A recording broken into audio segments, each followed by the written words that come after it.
मखण दुध खीर खां ॾाढी लगी अजो चाहे प्यारिया। मखण दुध खीर खां ॾाढी लगी अजो चाहे प्यारिया। अगर टाइम पूरे ते अगर टाइम पूरे ते नथी पहुचे तज़ारिया। मखण दुध खीर खां ॾाढी लगी अजो चाहे प्यारिया। मखण दुध खीर खां ॾाढी लगी अजो चाहे प्यारिया। अगर टाइम पूरे ते नथी पहुचे तज़ारिया। मखण दुध खीर खां ॾाढी लगी अजो चाहे प्यारिया। मखण दुध खीर खां ॾाढी लगी अजो चाहे प्यारिया। असां वारा अबा ॾाढा घणो ॾुध पी डंडा थी विया। असां वारा अबा ॾाढा घणो ॾुध पी डंडा थी विया। असांजी चल फेराए असांजी चल फेराए छॾी हिन चाहे सारिया। मखण दुध खीर खां ॾाढी लगी अजो चाहे प्यारिया।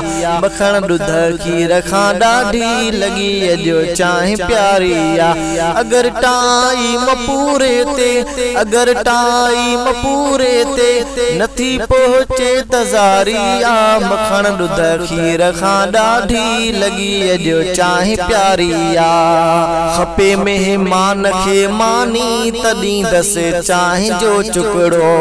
खपे मेहमान खे मानी तॾहिं दस चाहे जो चुकड़ो। न चवंदसि यार नेरन कर न चवंदसि यार नेरन कर इहा अॼुकल्ह जी यारिया। मखण दुध खीर खां ॾाढी लगी अजो चाहे प्यारिया। मखण दुध खीर खां ॾाढी लगी अजो चाहे प्यारिया। अगर टाइम पूरे ते अगर टाइम पूरे ते नथी पहुचे तज़ारिया। मखण दुध खीर खां ॾाढी लगी अजो चाहे प्यारिया। मखण दुध खीर खां ॾाढी लगी अजो चाहे प्यारिया। कामोरे तोड़ कुड़मीअ खे बदल कढ साण किटलिया। कामोरे तोड़ कुड़मीअ खे बदल कढ साण किटलिया। पियन पंहिंजे घरों था पर पियन पंहिंजे घरों था पर नथा सोचनि बीमारिया। मखण दुध खीर खां ॾाढी लगी अजो चाहे प्यारिया। मखण दुध खीर खां ॾाढी लगी अजो चाहे प्यारिया। अगर टाइम पूरे ते अगर टाइम पूरे ते नथी पहुचे तज़ारिया। मखण दुध खीर खां ॾाढी लगी अजो चाहे प्यारिया। मखण दुध खीर खां ॾाढी लगी अजो चाहे प्यारिया। वया भंग जे मवालीअ खे मवाली चाहे जा मारे। वया भंग जे मवालीअ खे मवाली चाहे जा मारे।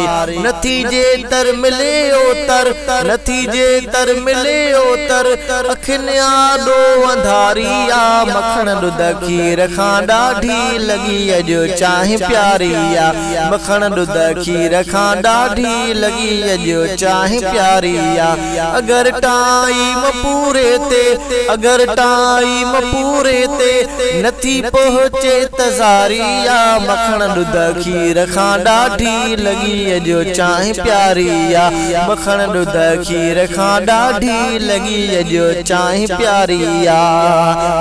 गुलाम नबी महेसर दे खबर तूं तहम तुंहिंजो शा। गुलाम नबी महेसर दे खबर तहम तुंहिंजो शा। ॿियनि जे कान बेली तो ॿियनि जे कान बेली तो भला शो बाहि बारिया। मखण दुध खीर खां ॾाढी लगी अजो चाहे प्यारिया। अगर टाइम पूरे ते अगर टाइम पूरे ते नथी पहुचे तज़ारिया। मखण दुध खीर खां ॾाढी लगी अजो चाहे प्यारिया। मखण दुध खीर खां ॾाढी लगी अजो चाहे प्यारिया। मखण दुध खीर खां ॾाढी लगी अजो चाहे प्यारिया।